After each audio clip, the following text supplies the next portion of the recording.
With arguably the move of free agency, the Denver Broncos trade just a 7th round pick.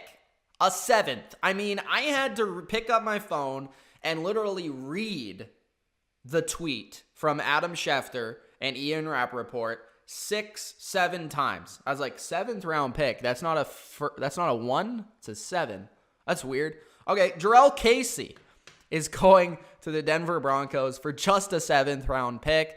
Jurrell Casey is a Pro Bowl defensive lineman and one of the best interior 3-4 base, interior disruptors, beasts, animals in the league. And a huge reason the Tennessee Titans, I continue to say it year after year, Jurrell Casey is the number one reason the Titans are always in the top 10 versus the run. Literally, go back 5 years since Casey has become a name in the NFL, like a decently known name across the league. And they've been in the top 10. No matter who the coach has been, no matter who the coordinator has been, no matter who's around him. I mean, Casey makes it happen, and they just never seem to give up rushing yards. And that's a lot to do with Jurrell Casey because he's such a stud. He takes on multiple blockers every play, and he also makes plays in the passing game. Now, I don't know. This is interesting because he might be getting down to the downward slope of his career, but I still feel like he's a really good player.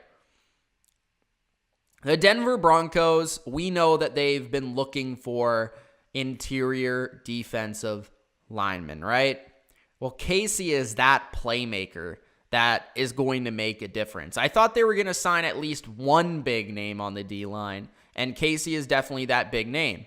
And from the Tennessee Titans perspective, you know, we thought that they were doing this because of salary cap. When I really look at the cap situation, and that very well could be the case, right? They probably can't re-sign him next year. But when you're thinking about the Titans, this might be a significant loss in their chances to go back to the playoffs and make some noise in the playoffs again. That's a big guy to replace, not just literally, but also, you know, that's a good player. That's a player that's well-respected in the locker room, a leader, all of that stuff that you're going to have to replace on your defense. And he has a few years left on his contract. He's signed until he's 32 years old. He's making 11 this year. He's making 12 next year and 13 the year after.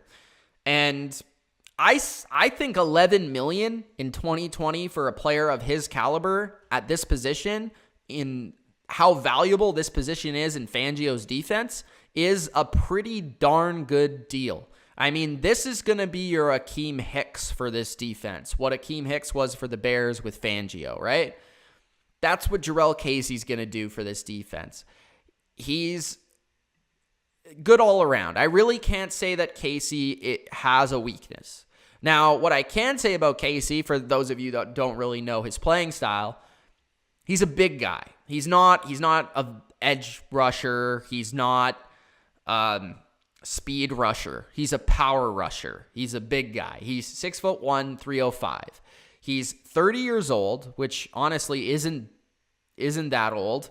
He's consistently been to the Pro Bowl. I mean, ever since 2015, 1, 2, 3, 4, 5 years in a row in the Pro Bowl. Since 2013, where he had 10.5 sacks, that's his best season ever as a pass rusher. He's had at least 5 sacks every year as an interior defensive lineman. He had 10 quarterback hits this year, 44 tackles, and the 5 sacks. When taking a look at it from an advanced perspective, he had 28 pressures last year, 21 this year, 7 sacks last year, 5 sacks this year. It's also important to note he played less games this year, 14 as opposed to 15.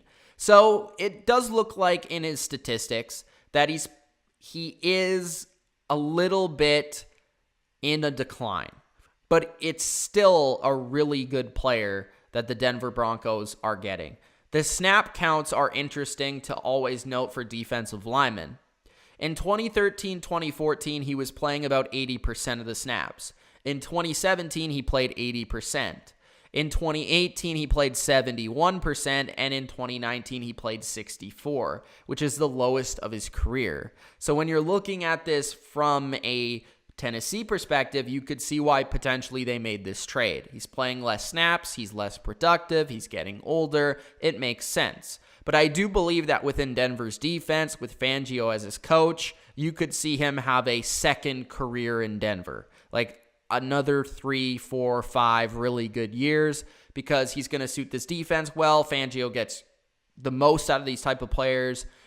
And I think $11 million is not bad, considering some of the players that make the same amount of money. So I really like this move. I want to see the Broncos continue to add to their secondary, though. That's the main place I want to see them continue to add to. But defensive line-wise, they look pretty good right now. And front seven-wise, they're looking pretty good. So Broncos defense is going to be good under Fangio. And the Broncos are a team not to take lightly in 2020 with Jurrell Casey.